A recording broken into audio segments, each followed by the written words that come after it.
Okay. Okay. We are Oh my goodness. up and going. Yeah. Well, Nick made the drive down. yes, he did. All through traffic and everything. What was you left at what? 1:15? I left at 1:15. Want to give myself plenty of time to get down here, and it was just crazy. It was like everybody was doing exactly what they shouldn't on the freeway, and eventually it just came to a full halt. And like my number is growing exponentially by the minute. It's like 4:15, and then 4:45, and then 5:30, then 6 o'clock. I didn't know if I was going to make it for arrival time. For arrival time. Yeah. I'm calling Duane about every 15 minutes to give him the play-by-play, and I was like, I don't know, buddy. I mean, best case scenario, I make it and we can do the second. You got the last call was 5:58. I'll be there 5:58. I said, well, Bill and I will stall for a little bit, and there we are eating dinner, and Nick knock at the door. Chinese food was good. Yeah, not bad. I liked it. Audible. I was hungry. 4 hours of driving, man. I could eat a tank probably. Especially with all that traffic and all that stress. Yeah, no doubt. Yeah, for sure. So, yeah, nice of you to finally make it down here. Yeah, like it's great to be here. I mean, you have such a beautiful house. Oh, thank you. Like, the shop is amazing, and the store that you're building is going to be fantastic. And I just, it's been a long time since we've spent any time together, but I can tell you that, like, just coming up here, it's nice to know how the other half lives. Oh, jeez, yeah. Yeah, maybe a little bit, but no, he has a beautiful house. The broke half, yeah. Did you like the petting zoo? I loved it all. Yeah, I didn't know where to start. The baby giraffe is a game changer, man. Yeah, the neighbors really like that guy. Like, it's beautiful out here. This area, like, of Olympia, I've never really been to that much, and it's actually like the serenity of this area is pretty nice. Like, it's so quiet out here. It's very quiet. It's like, amazing. You notice that like immediately after the 47 roundabouts to get out here. Yeah, but there is that. You know what I mean? I got that being said, we're only, 10 minutes back to the highway, but you get out here, most of these are, 5 acres. And beautiful. It's awesome. Never knew it was here. The roundabout business around here is very good. Yeah, they got serious. They got serious, real serious about it a few years ago. The thing about what? Let's put another one there. Why not? If you got more, it just means you're going to get better at it, because people are horrible at roundabouts. I mean, when are they not? Like, especially bigger ones. Yeah. So, you guys are educated around here. It takes a little navigating to pull the boat and the trailer to pass around those things. But I didn't think about that. That's stay tuned for more on Roundabout today. Right here. Roundabouts coming at you. Yeah, towing trailers, what not to do. Yeah, make sure you take both lanes on some occasions. Yeah, you don't want to hit those wheels against the curb, so to speak. So, anyway, well, it's not that we haven't fished together in the last few years, but gosh, I don't think the three of us have been in a recognized studio since the Wild Country days. It's been like a decade at least, right? It's been quite some time. Wow. Well, we stopped. That was, are you ready for this? 12 years ago. It was too. Yeah, yes, it was. I look at the pictures of myself and I'm like, dude, how old were you in those photos? Now I'm just older. Now you didn't have your big boy hair yet. I didn't. Now I'm just gray everywhere and fat and just like living my best life, It's called adulting. I had self-esteem back then. I don't have as much anymore, but hey, marriage does that to you. It'll bring you down. It'll impact your physique. You do know that your wife is listening, right? She watches every week. She's not listening at all. I meant from a physical standpoint. Like, you just throw it out the window. You don't even care anymore. No. I got a gym membership, and there's so much dust on that card. It's ridiculous. It's just crazy. I mean, it's such a blessing, honestly, to really be down here with you guys. I mean, I was so excited about it today. It's just been so long since we've chopped it up. Yeah. Just talked fishing and like, I love doing that show with you guys, and it was cool making, like, even the short amount of time I spent with you guys, like the impact that you see from what you guys do down here to people that are involved in the industry. It's cool, man.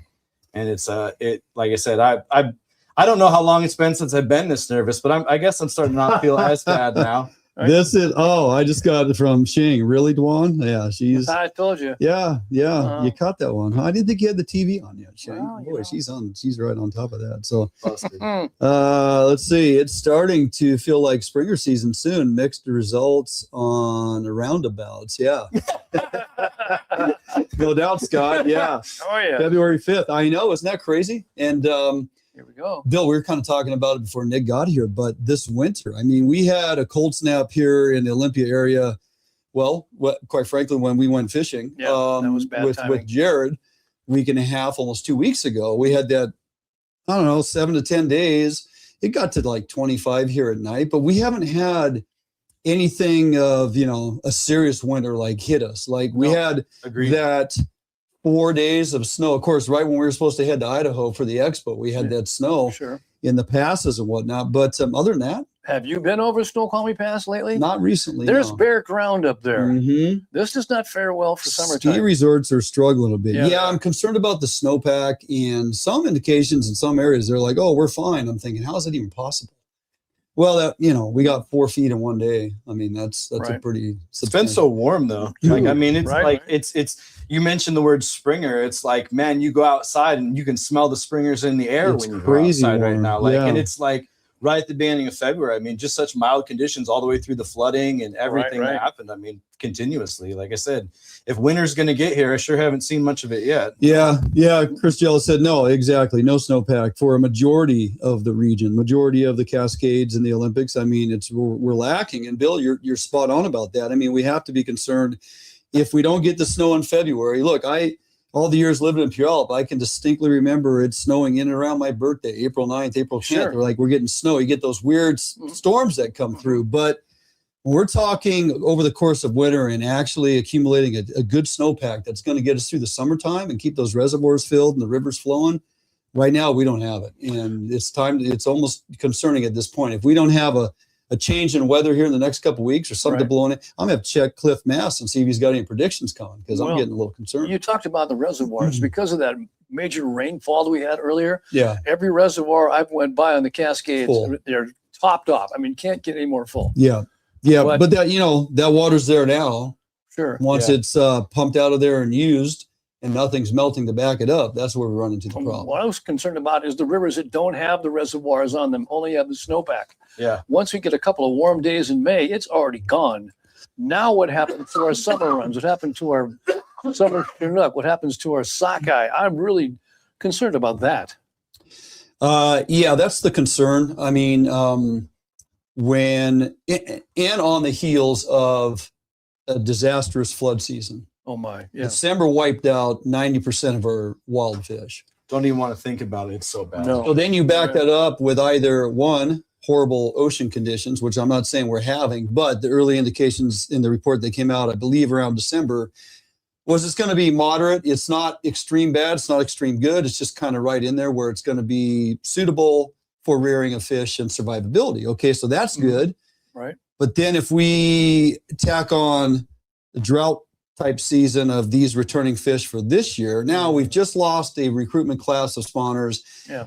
And now coming into the fall, if we are faced with a drought situation, I'm not saying we are, but if it does kind of unfold that way, now the returning class to spawn this next season, it could be 2015 all over again. It could be a 1-2 punch because we lost the outbound and we lost the incoming. That's a 3 to 4 year separation, depending if you're talking Coho or Chinook, but it's back to back. Yeah. And so if you don't have ample water and, cooler water, good survivability, low water, warm water, oh boy, really bad. Delayed fall season. We know how that all just kind of unfolds, and it makes you you should have cause for concern if we don't get that snow. Especially a couple of years down the trail here. For sure. We could get draconian kind of regulations after that of no fishing in places where we thought we've always fished. This is nothing new to us, right? No. Things could come down the line like that, and we just have to be ready for expect the worst and hope for the best. Well, it's the 1-2 punch. It's the 2015, 2016. Right. That was a bad couple of years, and we paid the price getting through 2019, 2020. And then things finally started on the uptick, and we've had some pretty amazing. The last couple of years have been in some of our fisheries. Look at Buoy 10 last year. Ding, ding. Look at Puget Sound in most regards. I mean, we have shortened seasons with hardly any opportunity, but the opportunity we had was money. It was great. Really. I'm scared about the humpies. I love my little That was going pinks, to be right? my next thought, honestly. Is I think that's probably going to be the biggest cause for concern. Just the timing of when the reds were down compared to when the flooding actually happened is going to be. I wouldn't expect to see a fishery up there for probably at least 2 to 4 years. Oh my God! Because of that, I mean, you look at that was a 100-year flood on the Skagit, and for me, I grew up there. I fished the rivers forever, and the huge changes that biomass just redirected within that system. I mean, it can't be good for surviving, you know, outgoing fish, right? So like the pinks are just, the timing of them is horrible. They say maybe a little bit of the Chinook too, but they think probably the Coho run might be okay. But just, I mean, there's so much water everywhere. It'll be interesting to see over the next few years what happens with it. In 95, we had that massive flood on the Skagit. They said 99.5% of all the pink salmon gone. Yep. Because them flood. And they eventually come back. I mean, Sure, yeah. 2015, man, I am going to have a throat issue this entire show. 2015, we had a preseason forecast again of over 6 million fish, but we were subjected to the blob. And the fish that did make it back were malnourished and small. And they were so unhealthy that the actual percentage of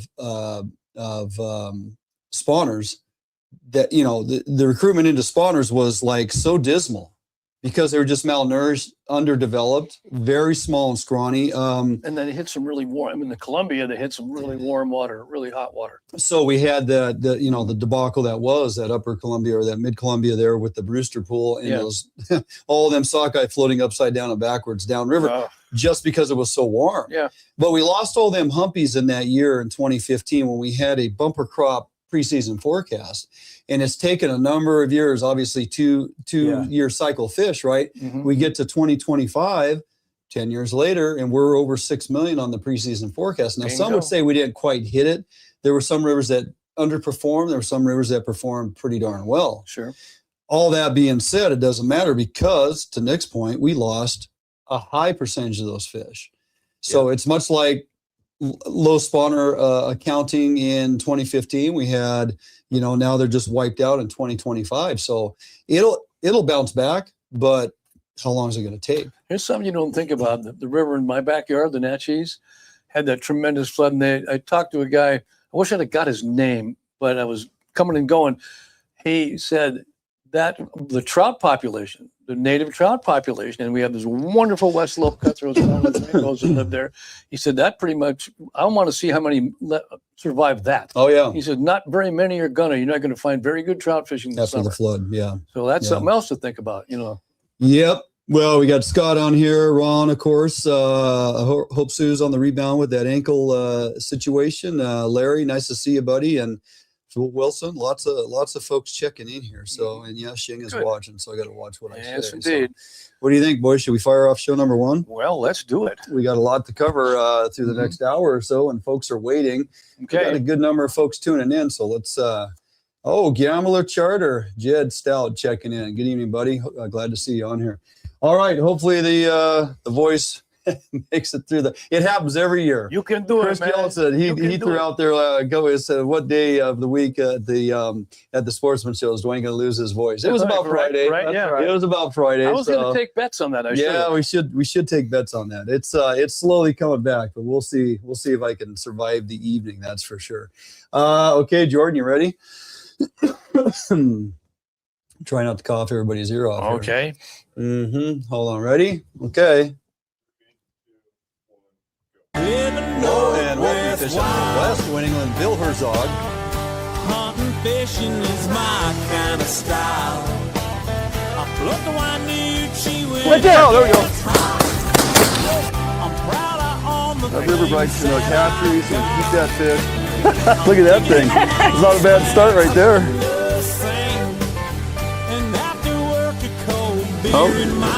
Oh, it's a big kokanee. Well, this is as old school as you could ever imagine. Fishing this McKay pot. One of the cool things about a McKay pot is it's got our bait tunnel built in. Well, buddy, what do you think, huh? Oh my gosh. You spotted him. 360 rod in the Quick Series. Fantastic rod. 10.5 foot, 17 to 40 pound rating. Water getting in there, and he's going to pull right out of my hand. There he goes.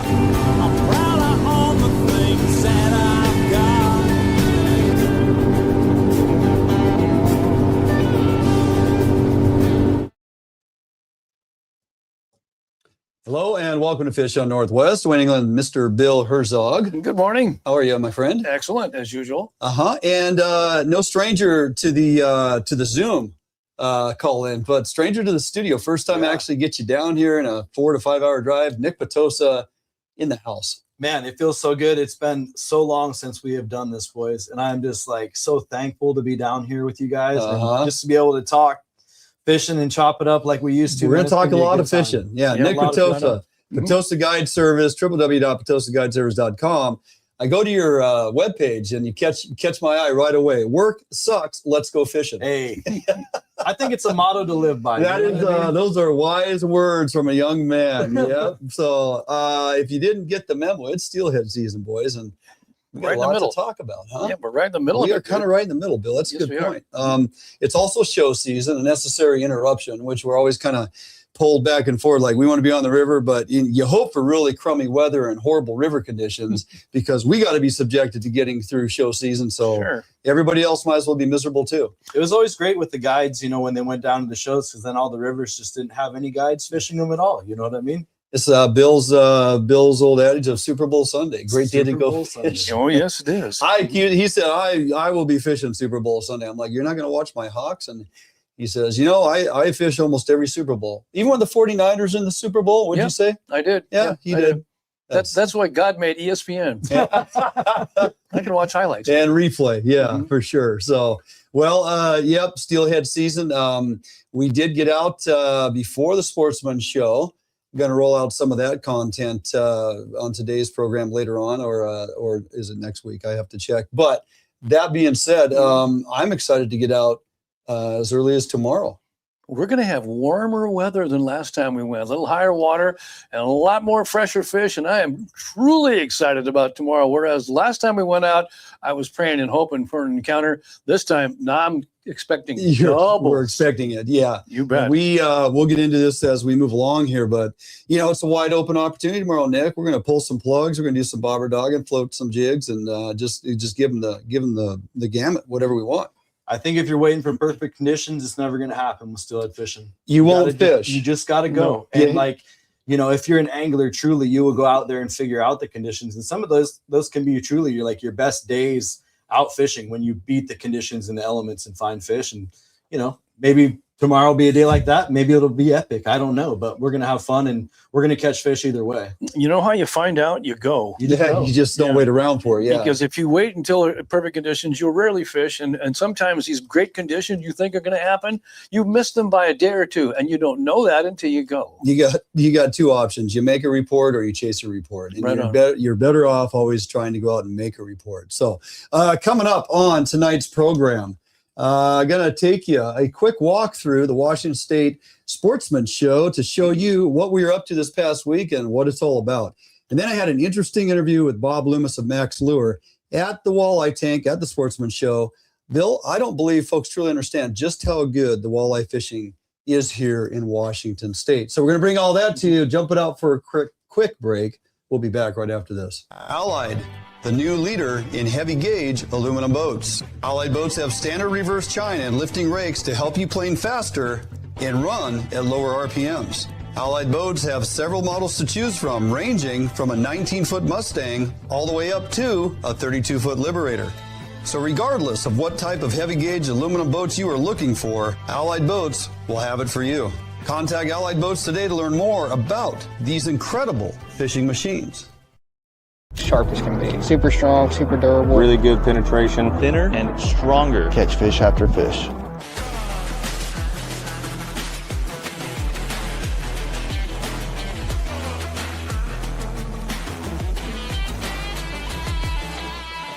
I want to make sure that I'm using the best stuff possible. World's finest hook. World's finest hook. Gamakatsu, world's finest hook.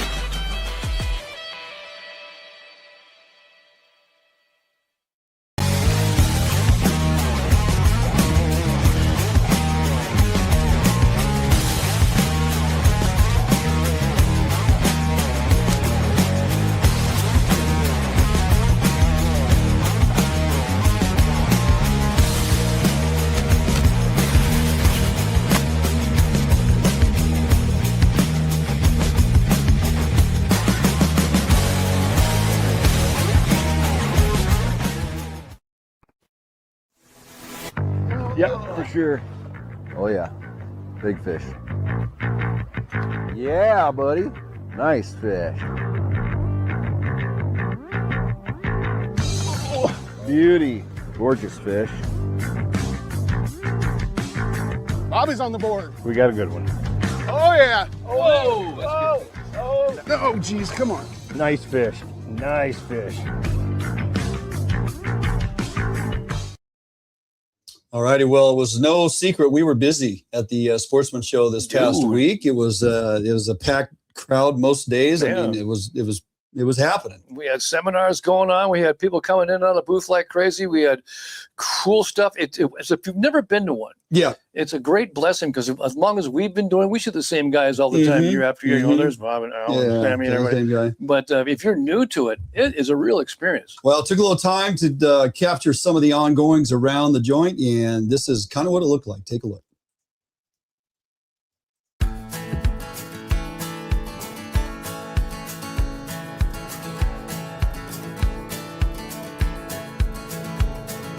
There's a kind of peace moving every couple years, packing up and finding a new home.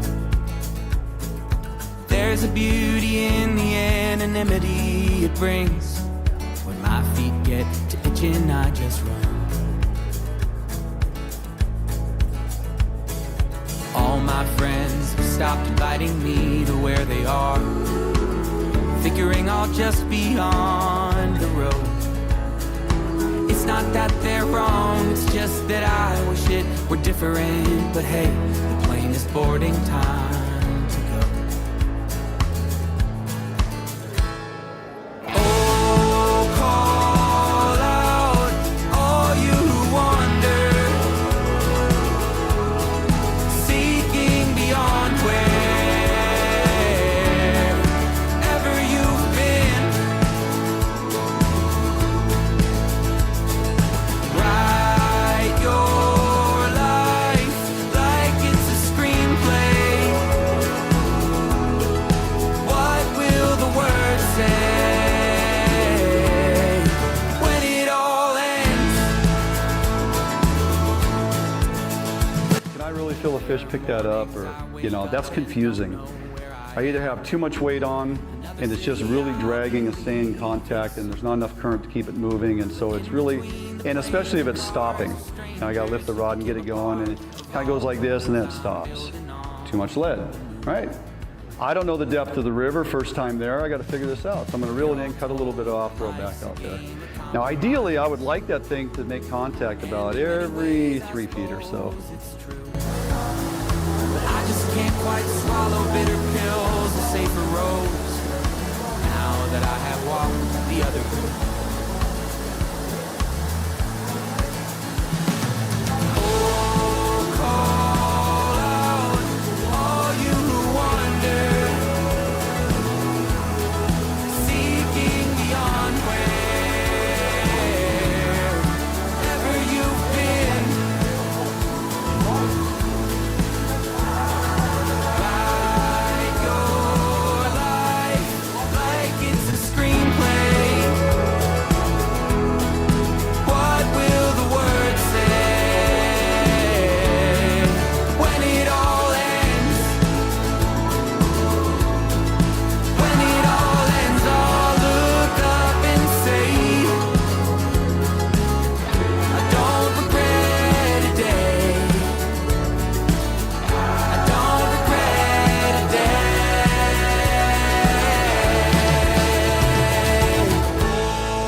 Call out all you who wander, seeking beyond wherever you've been. Write your life like it's a screenplay. What will the words say when it all ends? When it all ends.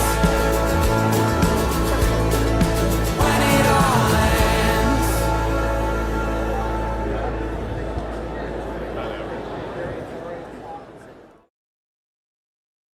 Well, there you go. A little walk around, Yeah. had to stop by a handful of booths of contributing sponsors and gear that we use, Bill. That everybody uses. Yeah. That's pretty much what we had going on. 40-foot booth there at Fish Hunt Northwest. You saw all the merchandise, all the swag, all the stuff that we're selling. All of that will very soon be available online. Once we get our store and get our merchandise and everything up and going, we're working really hard to get this ready to go. And we're going to launch that on the old webpage, and folks will be able to get on there, and we'll ship it all over the nation. It's going to be fantastic. It's crazy how much people loved it. I mean, I haven't been to Sportsman show like in over 10 years. And I just got to say, this one was fantastic. It was good compared to 10 years ago. But that all point aside is like, people love your gear, man. Like your booth was continuously crowded with people shopping merchandise. Very busy. Cool, Jordan was selling jigs. He was selling a lot of jigs. I told him he's got to have hundreds and hundreds and hundreds ready to go. Yeah. Steelhead jigs and Coho twitching jigs, salmon twitching jigs, I should say. Bill, we had seminars. You and Walter had the in the river there. I had one in the river as well, but good time, good crowd. It was really fun. A lot more people than I thought would be at the seminars for the times we were there. It was really good. Yeah, outstanding. All right, we got to jump out for a quick break. When we come back, we're taking you back to the Sportsman Show. I had a great, real quick interview with Bob Loomis of Mack's Lure. I think the nation here is going to start grasping the concept of just how good the walleye fishing is here in Washington State.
I make my living catching fish, not only as a tournament angler, but as a guide as well. Catching fish is important, and Gamakatsu hooks for me, they kind of help take the luck out of fishing a little bit just because they're a high quality hook. Obviously have a really good reputation for being very strong and very sharp. Gamakatsu, I use their products every day in the boat, and big part of my success.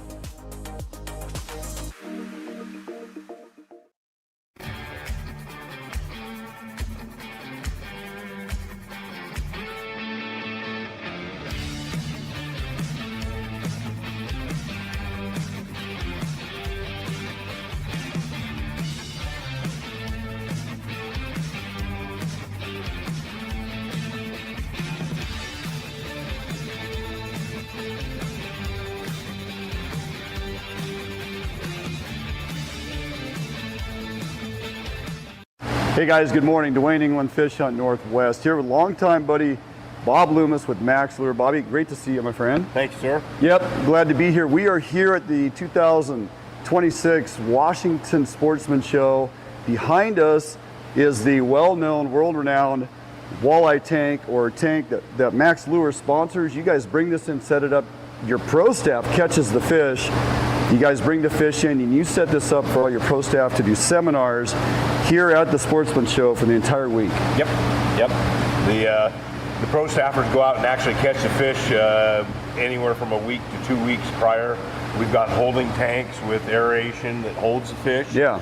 And we get the state, the warm water fisheries director comes over, picks the fish up. They have the transport permits, and they'll end up bringing it back over here, putting them in the tank. Put them in the tank, and they're doing great. You got some nice sized walleye, some big perch, and spiny rain here. This is where the seminars happen. They're standing up on top of the tank, dropping lures in, teaching people about walleye, what they react to, all the techniques and talking points. But hey, what I want to talk about is not just necessarily here in the Northwest region, but throughout the nation.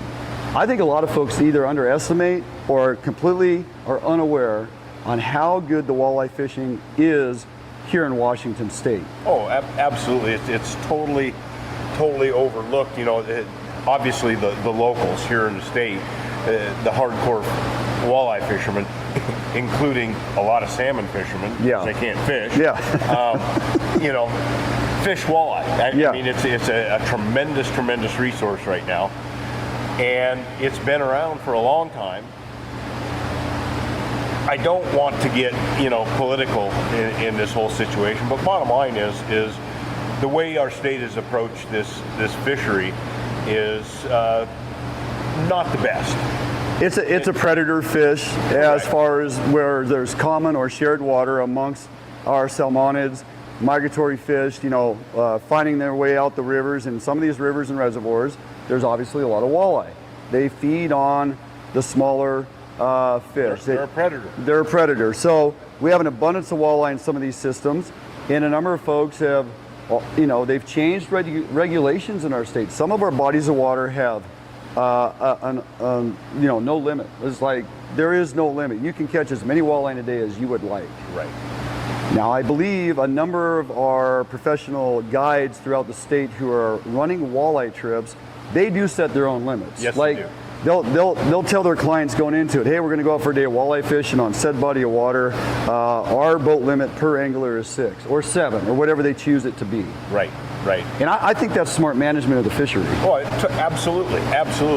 You know, when the state turns around and tells you that there is no limit, no size restriction, you know, try to get rid of it. Well, you know, we're looking at a world-class fishery here. Right. You know, we have the Banks Lakes, the Potholes Reservoir. We have some really good fisheries on our impounds. Yeah. The Columbia fishery itself is a world-class walleye fishery. When you say world-class, are you talking numbers or sheer size of some of the fish? I think people are completely unaware on the size of some of our walleye. Look at these fish that we've got in here right now. You know, you've got.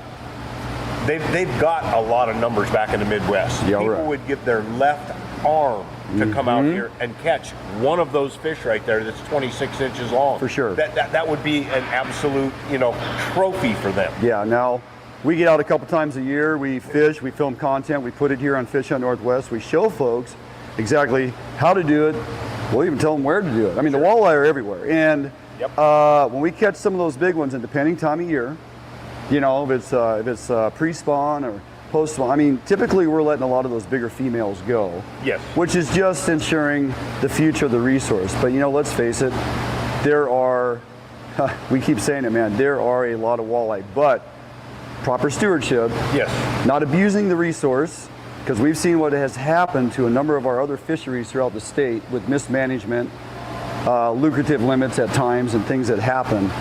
So, but you would say we have some work to do in regards to setting a little, you know, maybe a little better regulations in regards to our walleye fisheries. Absolutely. Yeah. Absolutely. Yeah. What are some of the things you think that they may want to think about doing? Well, the things that they need to do, they absolutely need to look at having size limits on these. Right. Putting a physical limit of, you know, X amount of fish per day per person. So numbers of fish, maybe a slot limit? Maybe a slot limit of some type. For size, something like that. It, you know, all of that goes into what you get in the end. Yeah, for sure. And, you know, without having one, you can't have the other. Yeah. And right now, I mean, there's areas on the river right now that are totally have been overfished because people go in and they'll take 100 fish in a day and they do it, and it's not just one person. Right. Boatloads of people. It gets fished out, and then you start getting smaller fish, and it, you know. Well, so it's been kind of a transition in the last several years as some of our other fisheries suffer our opportunity to be on the water and go after. There's been a shift. We have folks from the west side heading to the east side and taking on walleye fishing. For a lot of folks, they want to fish. Absolutely. Well, it's an abundant resource. Let's keep enjoying it. Let's not abuse it. And let's get out on the water and show folks how we do it with Mack's Lures and continue to bring you some great content. Always a pleasure, buddy. Thank you. Much more to talk about, but we're out of time. Up for a quick break. We'll be right back. Behind every great fishtail, every grip and grin glory shot, a record set, there lies tragedy. Folly, mishap, strife only an angler's heart can know. Out here, you have to earn your strikes. It won't be pretty, but we'll have your stern. through thick and thicker. Because there are always more fish in the sea, and the right one, it's out there, just waiting to be found.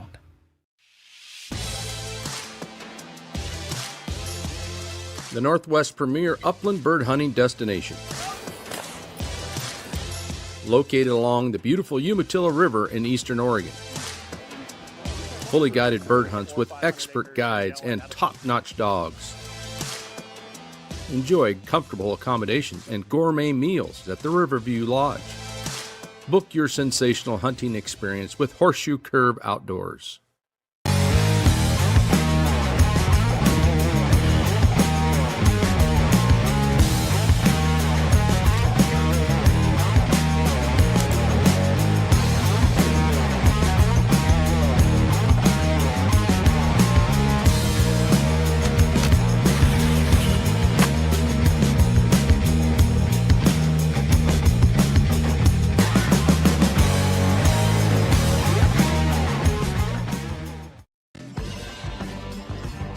Defiance Marine is the one-stop shop for the Pacific Northwest angler.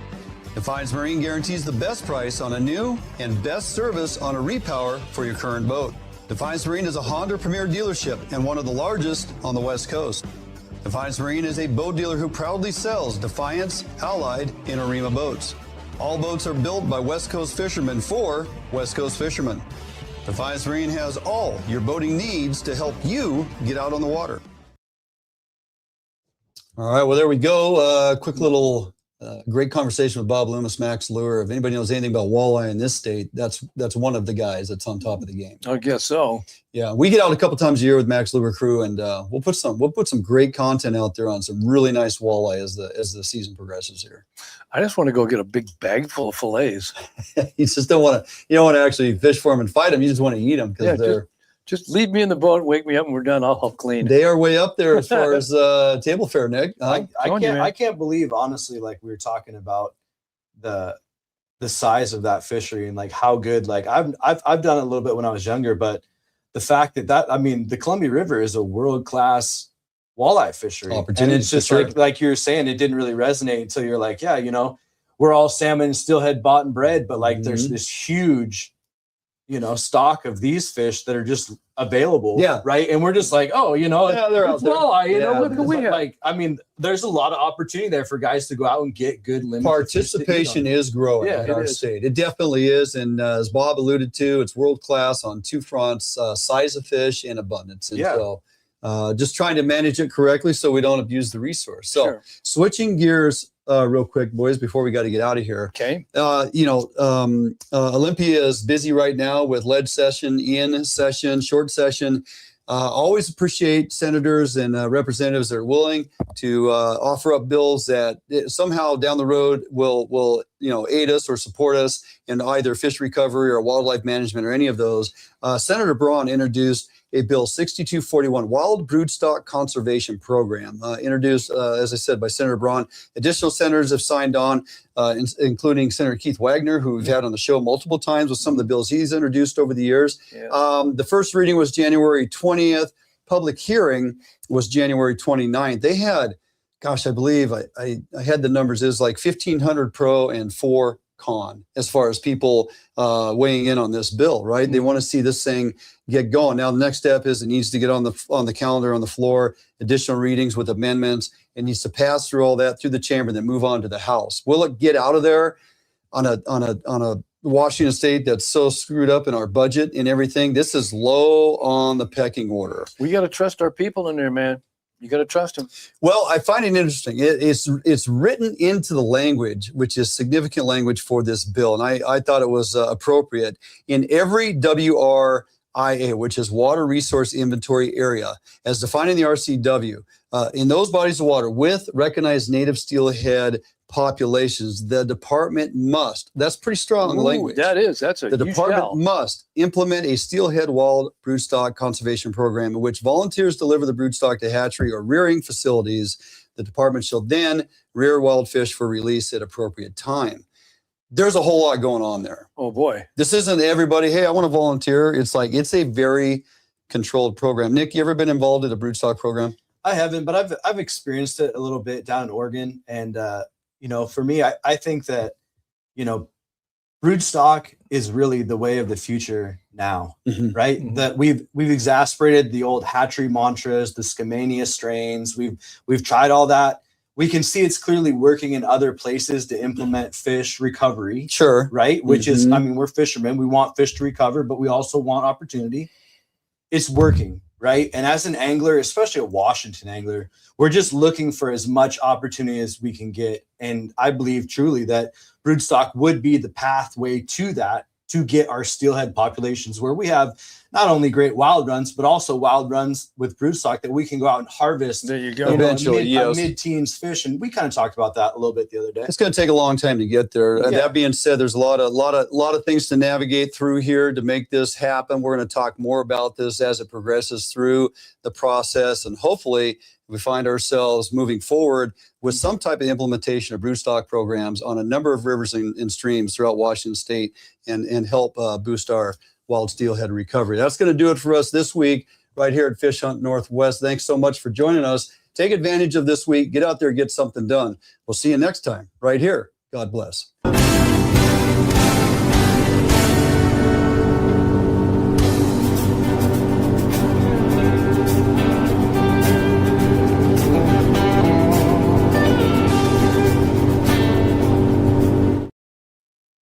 And we're back. Then we're back. So a little more about that.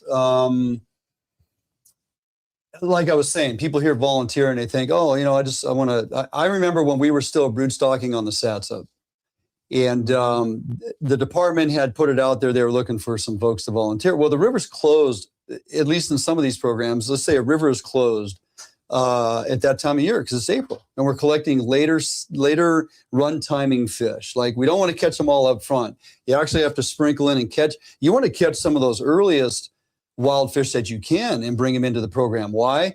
Because if we're going to be replacing the Chambers Creek, think about the Chambers Creek run. That was initiated to give us harvest opportunity November through January. Do you know why primarily? We harvested so many early steelhead in the year. The Skagit especially was a prime example of this. The Puyallup, our Thanksgiving through New Year's fish especially were extirpated. We caught them all, and we did a real damage on them, and those fish had to be replaced by something, and that's what we're trying to do, those early fish, so we get to fish at that time. So it became, and I had looked it up, we're at about 61 years of seeding the entire region, Puget Sound especially, every stinking river with Chambers Creek stock and Creek. Yeah. So now we have to, you know, it's like rubber meets the road here. We've screwed it up. Like, what we are dealing with in all this recovery effort is not what we created. This stuff was put in motion about the time some of us were born. Thanks, Grandpa. And so we've been through highs and lows, Bill and Nick. Even in your young years of fishing, you've seen some heydays and some real struggles. We are now in a situation where, you know, it's been recovery mode for as long as I can remember, and it's going to be that way too. So when you start talking about phasing out the early edge of these runs, like if you're going to remove the November to January fish, well, you got to kind of start building that back in. If it's a broodstock program, it's all about scraping fish off the gravel to bring them in for holding for spawning. And then also there's a lot to be said about run timing and release of smolt and all those things, right? They to a point, talking with some fish managers and bios, it's like they can massage that run timing a bit and slowly back it up. But, you know, we want to sustain a run that's predominantly all wild fish at some point, get rid of these Chambers Creek fish. If that's the goal, that you are seeing fish in November and you are seeing fish in April and everything in between, that takes a lot of planning. It takes a lot of, preparation, and you got to have the foresight to figure out how and when to go get those fish. And if you even can, are they available? Right. Well, this is what nature has done forever. Before we even showed up, before we started coming in the end of October, all the way through May. That's a good point. These fish came back, and they all came at these different times because of flooding and different situations. That's nature saying they're going to come back no matter what. We're going to make sure by staggering these for 6-7 months. We have to keep this in mind when we do our broodstocking. We have to follow nature. That's the thing. You don't want to take them all early. You don't want to just take them in the middle. It's like now you got all these fish showing up in January, February, and they start. And what if you miss the timing with weather, water bad? Yeah, and you just said it too, floods. I mean, so there's a lot to be said there. We've done a great job screwing it up. So when we're talking about collecting fish, guides predominantly. So Oregon's a great example, and I've participated fishing with my buddy Kyle down there. We've actually filmed it years past. We've shown retaining nice sized bucks and putting them in the holding tank. Mm-hmm. The boats are equipped with a suitable means of transport, an aerated tank. The fish are handled with kid gloves. You don't mess around and fish all day. You get a fish on board, it's part of the program. You got to take it down to the holding pen that's anchored into the river at the boat ramp, and then fish collection comes from the hatchery. But you got to put them into the tank. You got to leave them in there, lock it, make it's locked so people can't get into it. But it's a full-on process. It takes state agencies working with recognized qualified folks, i.e. guide groups and persons who are equipped to do so or have had training, and then you're out collecting fish and bringing them in. It's a lengthy process. There's been good results. There's been years where they struggle, but that doesn't necessarily reflect on the broodstock program. There's so many things. I mean, river conditions, ocean conditions, sure. They hamper the recovery on those broodstock programs like any other program. Could be anything. It could be anything. Weather and ocean conditions is a huge one. Predation, outmigrant smolt getting hammered by avian predation because we have yet to really tackle that major issue. And then of course on the return trip, you got all the pinhead, interception. So there's a lot of other things that need to be worked on as well. Though I think broodstock would be is something to head in the right direction. But again, we're talking about replacing. How do we work backwards and replace those early fish if that's something we're going to do, or are we predominantly collecting fish and building our wild runs, mostly from February through April? Well, we know we can change the run timing just by the callets. I mean, you look, they knocked off the November, December run, right? Like it never existed. Like it never existed, yeah. Right? And they took those fish, and now it's a different fishery because the fish come in from the end of January, all the way through March and into April, right? So they're a lot more spread out. Sure. You can definitely tell, like, they can finagle that run timing to where, like, they can figure out when they want them to come back. I mean, that's a prime example. There's so much effort and things that go on behind the scenes a lot of folks don't understand, like ESA listings and NOAA being involved in mandating appropriately what numbers and or of fish can be released in certain bodies of water based on ESA listings and all those things, right? So you always hear this confliction of, well, we can't just seed it with a bunch of hatchery fish because they're going to compete with the wild fish, and these are ESA listed, and there's just a lot of regulations and numbers that DFW has to adhere to. They have to also submit their management plan on time to get approval and permitted from NOAA. If you think back, Bill, we were kind of talking about Fish Conservancy last week. Some of the lawsuits that they have handed down is simply because DFW didn't quite get all the paperwork submitted, didn't get the permitting from NOAA. You don't have the permitting, you can't dump the fish in the river, so they are forced to throw them into a lake or be subjected to litigation by Wild Fish Conservancy and lose tons of money in court. And they don't, last time I checked, they don't have a lot of money to lose. No. So it's a process, right? It's a complicated process, and people think, oh, if this is to pass on through, if this broodstock bill passes on through both chambers and finds its way into, hey, this is the new doctrine, this is what DFW should adhere to, and this is the plan we're moving forward with, it's still going to take time. Yeah, but I mean, it's nice, like you said, I mean, that we just have a foot in the game. It's like you said, 1,500 people signed up for it. Like that's definitely taking advancements in the right direction. So like, yeah, like maybe it's just, we look at it as little victories along the way because it is going to be 100%. A big process, it's going to take time, but the end result will definitely speak for itself if it actually does happen. Yeah, I agree. I mean, I with what we've been up against and continuing to carry on hatchery programs as we've seen, and we've watched a few hatcheries get shut down, and they are slowly replacing those programs with more of a broodstock type program and get rid of these Chambers Creek and certain watersheds. I think the writing's on the wall. Like that's the direction I think some of these fishery managers would like to go. It's just how do we get there? How do we navigate that? I mean, it's a financial thing first and foremost. Yeah. And we couldn't even get money out of the legislature last year to fund this year's opportunity, especially in your backyard up there in Skagit Sock. Yeah. You know, it's definitely a trying situation up there. You know, you look at programs, even hatchery programs locally to me that aren't working, you know, they're getting roughly 30 fish back, you know, and you think of all the time and the effort and the stuff that goes into the people that work in the hatchery, like, yeah, they work in the hatchery, but they love seeing the fruits of their labor come back, you know, like they love seeing that they did a good job, you know, and it's rough when you have to close down rivers just because, you know, you don't have enough hatchery production to where the hatchery fishing is closed, you know. And like I said, I'm all for it. More fish. I love the fact of the selectivity that these guys can do. I did an article about a guy from the Satset, probably on the program that you did, who had a 31-pound hatchery broodstock fish. Yeah. How'd you like to take one of those home? That would be an April fish. Yeah. We used to fish for those in April, Bill. Yeah, he caught it in March. Okay. Back when. Yeah. How about let's go to the Quinault, shall we? You think they got big, beautiful little fish? history there. Yeah, they do not even mess with small fish at all. They want to produce the biggest, strongest. Well, for one thing, the commercial end of it, bigger fish sell for more money. Absolutely. Okay. Yep. And look at their sport program they got. When you want to go over there and pay for a guide trip, if you're catching 14, 15, 16 pound steelhead all the time, versus with a good shot at a 20, I think fish, I think so. Yep. Right, and that's a great selling point.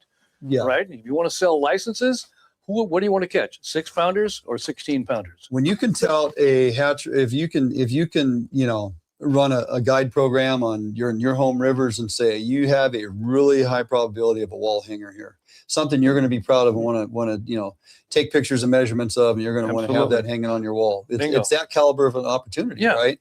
We can't say that on a lot of our rivers. It's tough. I mean, I've never fished those systems over there, but you know, I've been invited quite a few times. And honestly, it's tough for me to want to go over there because I just don't want to see how good it is. You know, I've heard the stories from you of all the trophy fish. I've seen the pictures, and like, I just want to live in my box in Washington and not think that those kind of opportunities exist anymore, you know? But like you said, they're taking big fish and they're making big fish. Right? Like, why would you not want to do that? Let's get a small one, right? Like, no, let's get the biggest, ugliest male we can find and a big female, and let's let them do their thing. Yeah, you don't see them spawn a lot of jacks in the hatchery. You know, there's a reason for that, right? Arnold Schwarzenegger wasn't built from a guy like me. You know what I mean? Oh, that's a good point. You know what I'm saying? He was about 4 inches taller. Now, you think Shaq's dad was like 5'11"? No. Yeah. No. There you go. Give me the big ones. A couple folks popping in here. Shane says, used to fish the Cowlitz November through April. Yeah, that's a true story. No joke. That river, 365, man. Guides made their living year-round on that river because you could. Them fish were in there year-round. We used to walk down to Blue Creek when it came in by the all the way down by the cliff. Yep. First week of December. Yeah. They're everywhere. Oh my God. That was my favorite time to fish. The fish were beautiful and they're all over the place. Yep. I bet there would be a lot of willing anglers not matter the river. So Scott B says, yeah, Broodstock has a great track record down there in Oregon. It's been working, puts fish in the hands of the guides and fishermen who care about the resource. Yeah.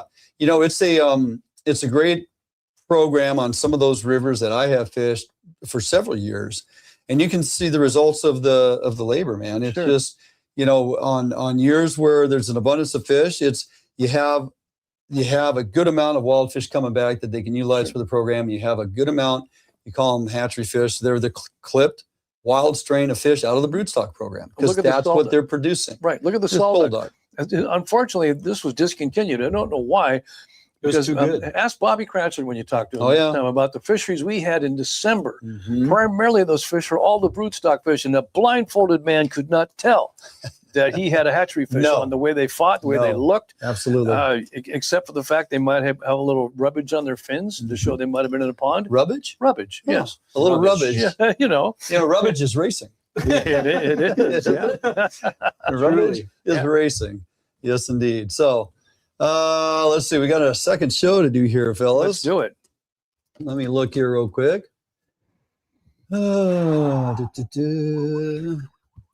Yep. All right. We're gonna have some more steelhead talk. Oh, I can't wait. It's that time of year. Yeah, you guys got any steelhead questions out there? Go ahead and fire away here. We do have the old text deal on here and able to answer questions. I'll throw them up to the guys here. If you got something you want to discuss, yes, please do. Okay. What do you think, Jordan? Yeah, you got jigs to tie tonight. What do you got going on? I always have jigs to tie. Okay, here we go. Okay. Hello and welcome to Fish Out West, Duane and Bill Herzog. Hunting, fishing is my kind of style. I love the one dude she went. Right there. Oh, there we go. I'm proud I own the That river breaks hatcheries and keep that fish.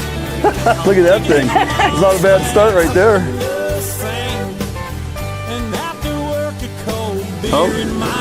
Oh, it's a big kokanee. Well, this is as old school as you could ever imagine. Fishing this McKay pot. One of the cool things about a McKay pot is it's got our bait tunnel built in. Well, buddy, what do you think, huh? Oh my gosh. You spotted him. 360 rod in the Quick Series. Fantastic rod. 10.5 foot, 17 to 40 pound rating. Water getting in there, and he's going to pull right out of my hand. There he goes.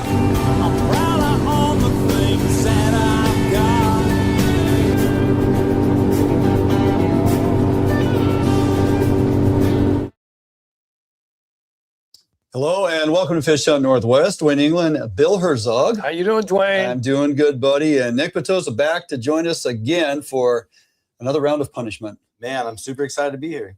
I'm super glad to have you. Man, I mean, old times. Yeah. Oh yeah. Man. So we got you back for more abuse. Nick Petosa Guide Service, and boys, as I'm looking at the calendar and the weather and the river levels, time's ticking on by here. We got some of our favorite rivers closest to us that are destined to close here in the near short. And we got some more rain coming that's going to bump them up a little bit. I'm curious if we're going to be able to get back onto them prior to the closure. So the old adage of go when you can go is what we're going to do. Absolutely have to. I mean, Nick's down here to fish with us for a bit. Obviously, his opportunity up north there has been taken away from him due to funding, as we talked last show. And Skagit Sock. I mean, Bill, we were looking forward to getting back up there again. Man. And just, Nick, how much does that one hurt? It hurts pretty deep. I think the biggest thing that's tough, like as an angler, right, is the fact that it's not necessarily the fact that the fish aren't there. It's the fact that the funding is not there, right? So like for me, I'm a conservationist to a certain extent. Sure. But I mean, when someone says, hey, Bill, we got to close the river down, there's just not enough fish. Like I can understand that. Like I can vibe with you on any level because we got to save and protect. Sure. But when you drop a bomb like that, when it's like we don't have this money to allocate for this fishery, and like I grew up in the Skagit Valley, like I know what it's like in the local economy there, and I see what these fisheries bring to the table for the local communities. And I think one thing it's always hard to remember with Highway 20 is that it's a closed pass. We're not blessed with having through traffic all the time, so the businesses really do depend on any sort of economy they can get, and the Skagit and Sock fishery was one of those things for them. I mean, they say that off the $300,000 that they would have had to spend, it would have generated roughly like $1.5 to $2 million to the local economy. So it's a big hit everywhere, and I don't have the right answer for any of it, but sometimes it just sucks to be a fisherman. Well, it's frustrating because last year, they opted to remove this from, the funding. They removed the funding from DFW. They wouldn't give them the funding in their budget to accommodate this, yet they found other programs and other things to direct monies towards that maybe didn't have as good an impact as you were just describing there for a regional location, something that's been built up over the last several years, and bringing back this opportunity, and a lot of people supporting it, and exactly on point, the communities around there to take opportunity within that time frame to bolster the economics within a 1.2. I've heard upwards of $3 million. So it's a blow, not just to us who are passionate about the fishery, but it's a blow to the region overall. And it's your legislators in Olympia that did exactly that. Okay, as we move through tonight's program, Bill, you and I hit a river about a week and a half to 2 weeks ago with longtime buddy Jared Cady, Get 'em Dry Fishing Company, during our recent cold snap, and it was cold. Oh boy. We had to work hard for a few. We're going to bring you that on tonight's program, starting right after this break. The new leader in heavy gauge aluminum boats. Allied boats have standard reverse chine and lifting rakes to help you plane faster and run at lower RPMs. Allied boats have several models to choose from, ranging from a 19-foot Mustang all the way up to a 32-foot Liberator. So regardless of what type of heavy gauge aluminum boats you are looking for, Allied Boats will have it for you. Contact Allied Boats today to learn more about these incredible fishing machines. Sharp as can be. Super strong, super durable. Really good penetration. Thinner and stronger. Catch fish after fish.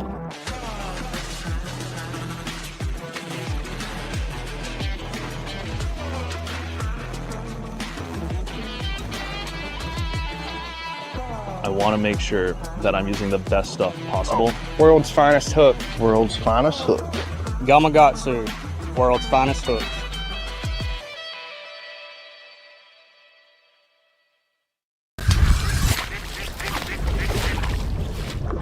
Before I head out in the field,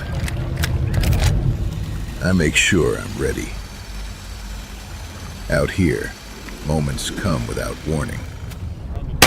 And what most people call luck is just being prepared when the chance finally shows up.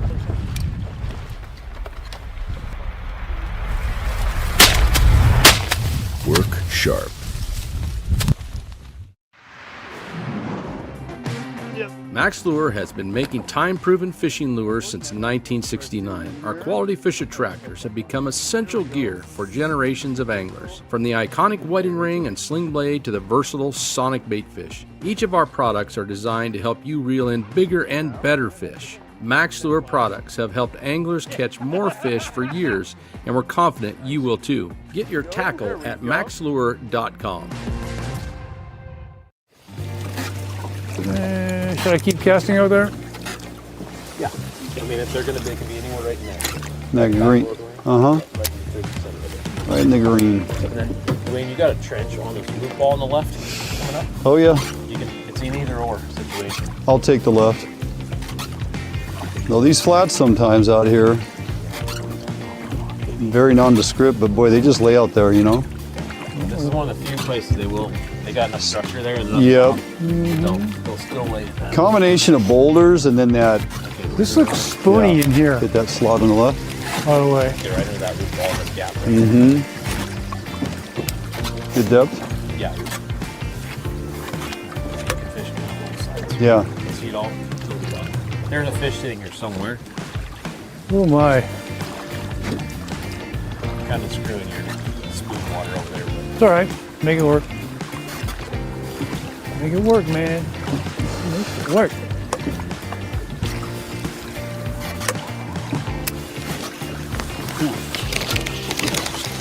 Come on. Boom. But you see how that just holds in there? Yeah. You throwing in there? I'm gonna go deep. Okay. Deep undercover. Deep. Oh. Oh, son of a gun. No, Boy, you did it. That felt good. Oh, no way. That felt good. On some wood. There we go. There shouldn't be much in there. There should be just a rock or two. And you know, you never know. You just never know. Short again. Dang it. And spin a reel. Oh, look at that tasty sexiness right there. Right about there, D. Yeah, that's where it should be. How about there? Should be. Come on, boy. Here we go. Try one right here. Come on, boy. In that soft spot, right? Yeah, I agree. Come over there. Don't you throw that thing up over in that little soft spot up I don't over know there. where to go to that. Chomp. Right down there in the. They'll even try to take a big bobber out of here. Yeah, this is not a spoon spot. Hey guys, good morning. Duane England, Mr. Bill Herzog. Good morning. Yep. Fish on Northwest, back out here on the water with longtime friend Jared Cady, Get 'em Dry Fishing Company. And Jared, we are doing just that today. We're drowning jigs, trying to find some winter steelhead. Yes, we are. And? We're working hard. Oh man, we're working pretty hard already. Morning started out a little chilly, but hey, it's winter steelhead fishing and you expect that. So we're a couple hours into our day, finally taking a little break here to catch you up on what's going on. Now, we're fishing pockets and buckets and little seam currents, and we are hitting our mark. Yep, anything that's green. And I mean, we have fished what I feel like pretty efficiently this morning. Like, we haven't missed a lot of good areas where fish should be holding. And if anybody knows this upper stretch of one of Bill and mine's favorite rivers out here on this portion of the coast that we've been fishing for years, it's you on this upper stretch. I spent a lot of time. You have put a lot of time in up here. So familiar with this water somewhat as well. I mostly fish middle stretch to lower stretch in most years. I haven't been up here on top for a couple years now. So nice to get back up here. Water conditions, Bill? It could not get any better. If you had a nice little dial, you could just go and set it right to it, and you pop in on this. I'd take this every single time we go out. This would be it. This would be money. Water temperature, clarity, the greenness to it, the 6 feet of viz that we love.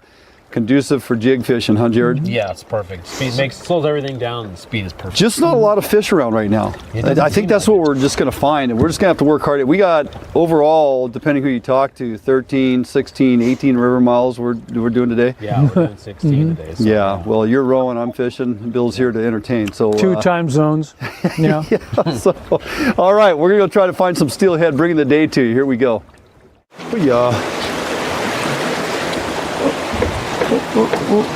Good spoon water. This is another one of those ones I use when I guided spoons. I catch them in here. Yep. Showing up, you're right.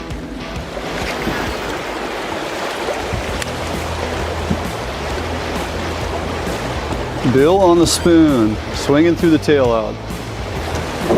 And through the boil. Yeah, great way to cover water, man, no doubt. Yeah, especially if every boat's probably coming down this side. Yeah. And push every fish onto that side, especially into that boil. For sure. Yeah. Anywhere they feel safe. Just run that float along that current. It is a hard hole to fish because of the hydraulics, but yeah, it really comes through that top, man. Ripping.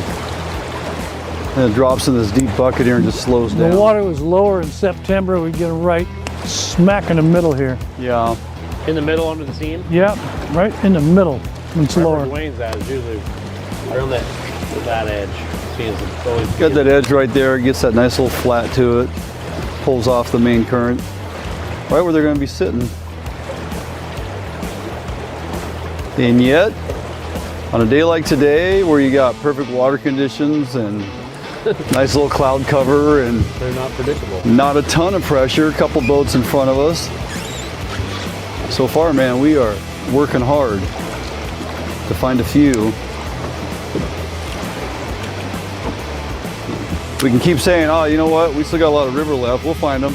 But eventually we're going to run out of river if we don't start finding a couple.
I make my living catching fish, not only as a tournament angler, but as a guide as well. Catching fish is important, and Gamakatsu hooks for me, you know, they kind of help take the luck out of fishing a little bit just because they're a high quality hook. Obviously have a really good reputation for being very strong and very sharp. Gamakatsu, I use their products every day in the boat and, you know, big part of my success.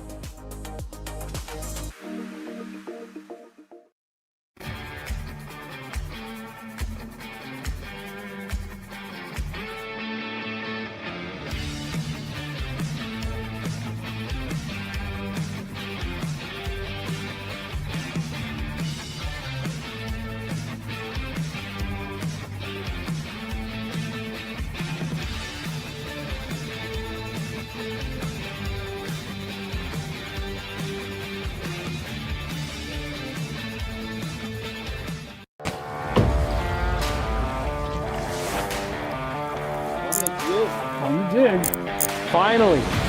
Finally. Not my jig. Not your jig. Get them dry. We just started fishing, so this is good. Yeah. Right. I guess you better get the net. Yeah. Hold on.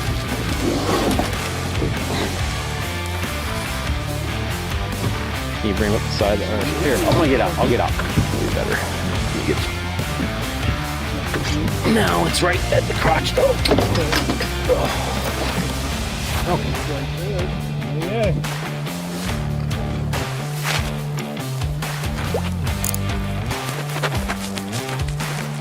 I'll tell you when. Not yet. Bring him up higher.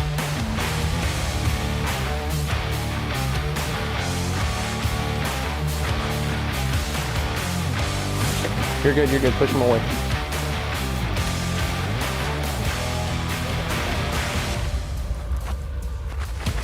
There we go. Nice. Hey. Hey. Wanna run? Winter run fish. Outstanding. Nice. Hatchery. Winter run. There we go.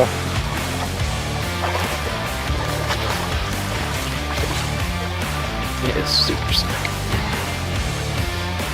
Alright. Nice hatchery. Yeah, nice hatchery fish. Super. Real bright little buck. Just coming down the river, fishing that shady side, right where the gravel turns to bedrock, probably 4 to 5 feet of water. I think you were set about 4 feet down. Running probably a 3 to 4 foot leader right in there. And yeah, buried the bobber. So ate an orange and white jig. It's kind of the bread and butter colors here. And here you go, Jordan. And it was a get them dry? Yep, get them dry jig, a little white rage. We're not gonna keep any fish today, so we're letting this guy go. Maybe somebody else will catch him. Yep. Swam off strong. Nice. Yeah. Well done, buddy. Thanks. All right, Jared, a little bit on rigging today. For the most part, I'd say 80% of our day, give or take, we've been fishing jigs. Yep. Suspended under a float. And one thing we did this morning, I typically fish a lot of torpedo floats. I'm not specific to any brand. I just like the design of torpedoes. Now, we're fishing jigs vertical. You like to rig them, and you've gone back to fishing a lot of these dink floats. Yep, definitely have. And you use a rubber band to put pressure on it, which allows it to stay in the position of where you it allows it to stay when you're fishing, but allows an really easy adjustment. Usually I'm putting about 3 wraps on my float. That's one thing that's really key, is not having it too tight. And the reason we're running that same setup is so that I can reel that to the rod tip and actually just push down on the rod tip with reeling my my line through the rod to push my dink down when I want to on the fly, really quick, fast moves. Which then adjusts it to your jig will be fishing shallower, shortens it up, right? Yeah. So, and again, so that line is actually going through the straw in the dink in the center, which would just slide up and down if it doesn't have a stopping mechanism. Your stopping mechanism is the tension the rubber band pushes on the foam. Yeah. And it locks it in place. Whereby I'm, using torpedo float, standard traditional, torpedo 1/2 ounce, 3/4 ounce, whatever. And I'm using bobber stops on top and bottom, right? It's beaded so that it stops against the bead, but I can pin this float wherever I need to, or I can drop this bottom stopper clear to my weight, and now wherever I put this top one, now I have a sliding adjustable float. But in this low water conditions that we're fishing, we don't want our float sliding up and down. No. We want to set a depth and just go. Yeah, but we also want it to move very slow. We want to be very natural presentation. Right. And the dink float really does that simply by the amount of surface area that the water pushes on it. And the majority of this float is really under the water. Only about the top 1/4 inch, 1/2 inch is really exposed, causing it to move very slow, very naturally, and really hold your jig in the water column you want to be fishing. Nice and perpendicular to the water. And we talked about it, and we basically compared as these are traveling through the same water column. The surface area on this is larger and it grabs more water, so this will always outrun that float. Always. This one will get pushed down river faster than that one. The other option we're using today is, of course, our classic here in the Northwest. We love our bobber dogging, and couple that with a stick lead. And I like where I'm running this through some of the stuff. You're like, get it out of there. I'm like, no, we're gonna let it run. Yeah. One of the least amounts of hangups on any type of lead that you may drag under a bobber dogging float setup. And we'll break down the actual rigging on this later on. But this is a great way to keep your presentation down in that strike zone when you have changing water levels constantly when we're on the move, right? I mean, the boat's moving, we're fishing the edges, it goes to 4 feet, it comes up to 2, it goes down to 8 feet. Right. It's automatically adjusting in depth and keeping this okie drifter right down there in the strike zone. That's why I like to always bring, obviously, more than one rod and rig differently. Yep. Vertical presentation on jig, bobber dogging with something that has some buoyancy to it. Now, we're fishing a river that, for our winter steelhead, there's no bait, no scent. Everything's artificial presentation, so we got to bring a number of different offerings. Right. And typically, these are some definite go-tos. And the water conditions today, like we talked about this morning, are just ideal, right? And so that white and peach, white and orange, pink pearl on your okie drifters or other presentations, just really good choices. Behind every great fishtail, every grip and grin glory shot, a record set, there lies tragedy, folly, mishap, strife only an angler's heart can know. Out here, you have to earn your strikes. It won't be pretty, but we'll have your stern through thick and thicker, because there are always more fish in the sea, and the right one, it's out there, just waiting to be found.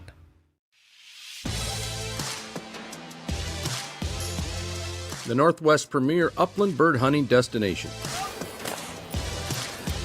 Located along the beautiful Umatilla River in eastern Oregon. Fully guided bird hunts with expert guides and top-notch dogs.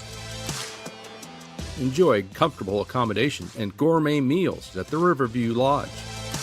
Book your sensational hunting experience with Horseshoe Curve Outdoors.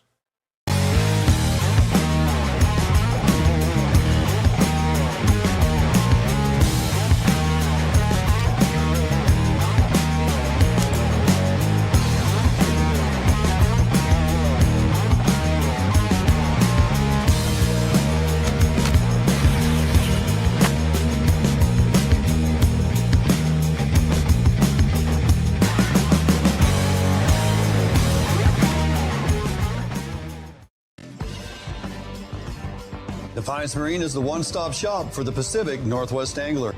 Defiance Marine guarantees the best price on a new and best service on a repower for your current boat. Defiance Marine is a Honda Premier dealership and one of the largest on the West Coast. Defiance Marine is a boat dealer who proudly sells Defiance, Allied, and Arima boats. All boats are built by West Coast fishermen for West Coast fishermen.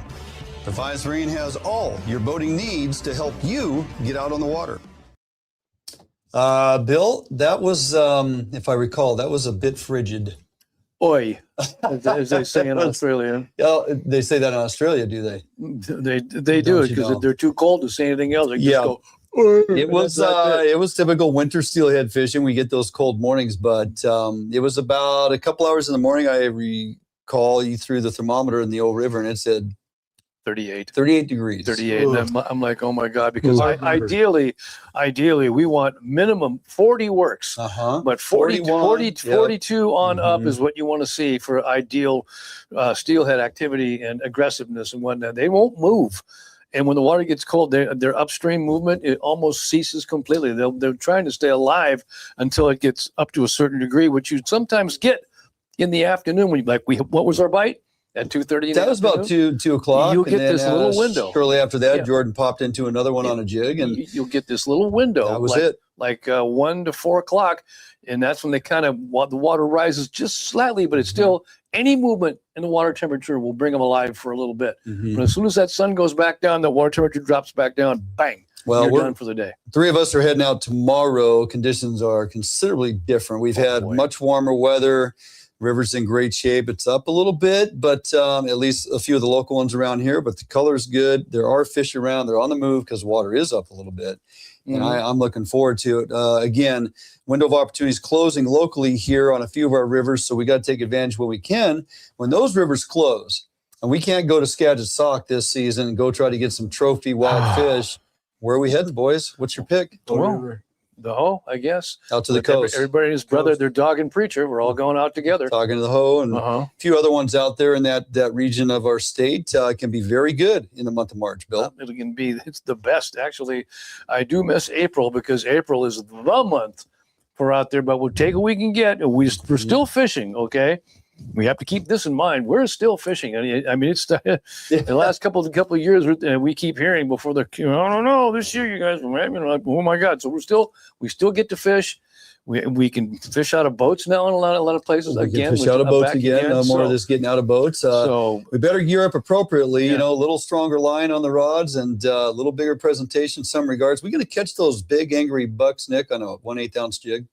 I mean, I think it's always a possibility of catching big fish on small stuff, but it's like me and Bill have talked about this. And I just think that when you want to get into the predatory response of a steelhead, I think that you need to have something that's big and exciting, something that can get in their wheelhouse that they have to either say yes or no to. Yeah, I mean, there's a lot of big fish that get caught on beads, but there's a lot better lures. And sometimes you have to like sacrifice what you're going to do for the day just to go after those certain fish.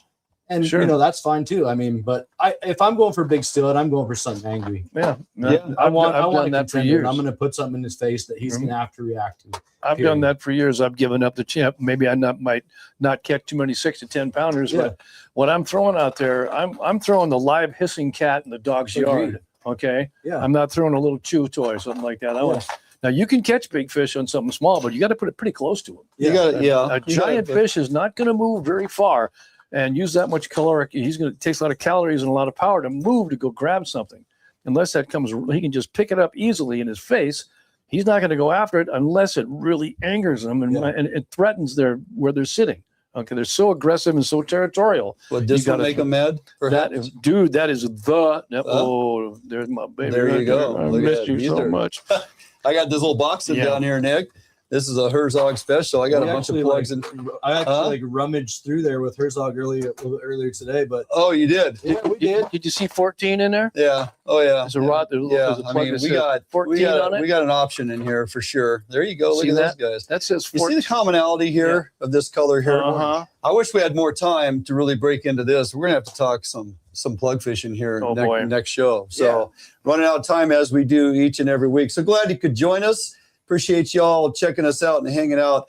Go to our webpage, www.fishuntnw.com for our much more information and details. That's going to do it for us this week. We'll see you next time right here. God bless.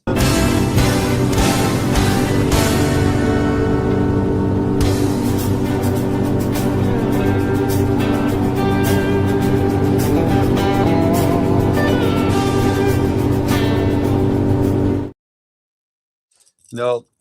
Bill, I had to bring that box out because a number of these plugs that you gave me years ago, I still hold on to. Yeah, and, these are. He has it.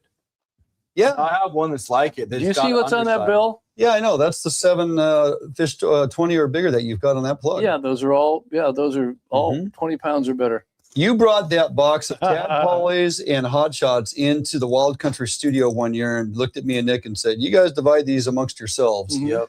And take care of them for me. And so there you go. I still have a ton of them. Oh baby. Yeah. Look and every time I bring them out, you get a little twinkle in your eye. So I really like the chartreuse tail you put on that one there. That was orange ones are evil, dude. You brought a plug box with you for tomorrow. Oh yeah, I assume.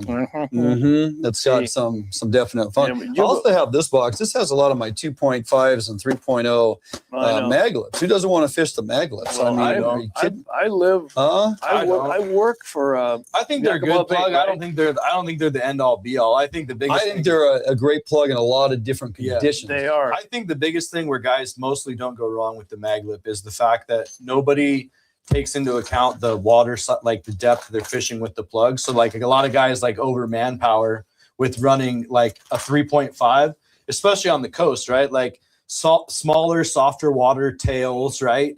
To where that 3.5 gets in that tail out and he's just jarring the bottom. You know, like the life is not back in that plug anymore. It's stopping. That plug is stopping. To where if you're running like a 3.0 or something more matched the conditions, you'll get that head, but you'll also get the continuation of the tail to where the plug's like fishing optimally. But I think they're good. They're good plug, dude. I've got a lot of fish on. I mean, a tadpole But like I said, I think that all rivers for plugs, they all fish differently for the type of water they are. Like they do. The biggest takeaway with your mag lip, especially for somebody fairly new to trying to learn how to run plugs. So you obviously always have faster water on one side of the boat versus the other, depending which side of the river you're on. And those mag lips will run as equally well in that slower water and that faster water. You don't have to sit there, adjust them, tune them, put a different plug on, what have you. Sure. They're going to run true for you. Yeah. And that's gonna cover a lot of ground for you without a lot of interruption. Yeah, right? like for a guy that's just getting into the sport, just that aspect alone of having something that, he can put on and get down to the bottom and he knows is going to be fishing well is paramount, right? Because he doesn't have the excitement of even knowing if what he's doing is right yet. A lot of them, But these tadpoles, old school man back, before they quit that's making my them. favorite tadpole. Yeah, they are. Yeah, they the are. metallic green with the black. Metallic green. I might have a couple. Clear water. That one's I'm telling you, clear water, man. You bust out the metallics, don't you? Absolutely. That green color slays. It's a good one. I got a lot of good ones in here. Metallic green, metallic blue. You stick the metallics on Skagit, dude, you'll get fucking railed on. Clear water. Death. I think I have a Dr. Death combo in almost every plug I have, every type of plug I have. So for good reason, they continue to work. But we're gonna do some plugging tomorrow. Nick, you're excited to get in the old Riv Tech and pull some plugs, aren't you? I love pulling plugs. Yeah, it's great. You know what I mean? Like, I think it's enjoyable. Like for me, if I got the right guys, they're just down to chill out and fucking, get in some heavy log jams and try and rip on some fish. Like, yeah, dude, we're you got to watch that language there. We're live. Just a reminder. You got to go to church. Extra church now. Extra church. Well, boy, is my face red. Honestly, I didn't even know we were live. I just thought we were just talking. We are still bringing it out there to the people. Nobody heard you though. Hey, right? Yeah. Everybody makes mistakes. Yeah, You know what I mean? There's my first one in all the years. It's we have no dump button here anymore. Yeah, we don't have a dump button. That's out there on the airwaves. That's not going out on the Pursuit channel. That's just out there on YouTube. Yeah, no worries. Shane, eagles don't eat worms. Right? Boy, oh boy. I think you got that one from the general himself. You better believe it. Yeah. So, all right. Well, I have some post-show wrap-up and editing to do. I got some bells and whistles to put in to cover certain tones and languages, but other than that, hey, I mean, come on. I mean, I did pretty good. You did all right. You got to use the good guitar strum and go there. And there when during the All right. Any final thoughts, boys, before we head out tomorrow morning and try to go find us 5 or 6 steelhead? No pressure. Well, next time we talk, we're gonna have some great footage of some beautiful. We are coastal steelhead. I feel pretty confident tomorrow that we're going to get into fish. We're getting into fish. We're buckling rods tomorrow. We're getting into fish good. And we got good conditions. Like we're going to get fish. Yeah, we're going to fish 6 places that 5 of them will kick out fish. Okay, well, 5's all we need. 5 to get 5 out of 6. Pressure on the river doesn't matter. We're going slow and pro, not in a boat race. We're going to be throwing things that other people are not. Exactly. Sometimes you just got to enjoy the moment. We're all so fast paced these days. Sometimes it's just good to slow down. Back it down a little. Yep. Slow it up. Yep. Yeah. All right. Well, appreciate everybody jumping on here. We had a great time. Nick, always good to get you in studio, and we'll continue to do it again. We'll have Jordan ready on that dump button next time. Right. Oh yeah. No worries. I'm upset. I'm upset with myself. I'm disappointed in me. You need to go push yourself. Here I am talking about how great certain plugs are, giving away all my secrets, and here I am. Here I am. Laying it out there for everyone. That's how much I love the people. It's all about the people. All right, it's gonna do it for us. We'll see you guys next time. Have a great week.